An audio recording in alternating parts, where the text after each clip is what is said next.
झुमका की न देबौगे न देबौगे के चौड़ी चले ना हल्दी बजरिया झुमका की न देबौगे न देबौगे लखीसराय जमुई से सड़िया की न देबौगे लखीसराय जमुई से सड़िया की न देबौगे ये चौड़ी चले ना हल्दी बजरिया झुमका की न देबौगे ये चौड़ी चले ना हल्दी बजरिया झुमका की न देबौगे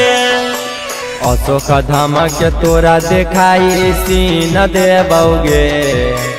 अशोक धाम के तोरा देखाई सी न देबौगे ये चौड़ी चले ना हल्दी बजरिया झुमका की न देबौगे ये चौड़ी चले ना हल्दी बजरिया झुमका की न देबौगे झुमका की न देबौगे के चौड़ी चले ना हल्दी बजरिया झुमका की न देबौगे झुमका की न देबौगे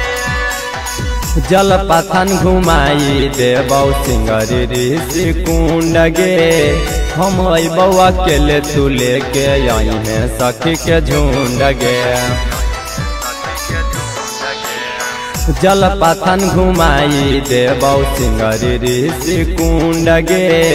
हम अबौ अकेले तू लेके आई है सखी के झुंड गे रामागढ़ चौक से नथिया तोरा की न देबौगे रामागढ़ चौक से नथिया तोरा की न देबौगे ये चौड़ी चले ना हल्दी बजरिया झुमका की न देबौगे ये चौड़ी चले ना हल्दी बजरिया झुमका की न देबौगे झुमका की न देबौगे के चौड़ी चले ना हल्दी बजरिया झुमका की न देबौगे झुमका की न देबौगे की न देतो विकास सिकंदरा से न डिलिया पटना से पायल कंगना फतुहा से उठल लिया गे की न देतो विकास सिकंदरा से न डिलिया पटना से पायल कंगना फतुहा से उठल ली मोहती नगर से चोलिया तोरा की न देबौगे मोहती नगर से चोलिया तोरा की न देबौगे ये चौड़ी चले ना हल्दी बजरिया झुमका की न देबौगे ये चौड़ी चले ना हल्दी बजरिया झुमका की न देबौगे।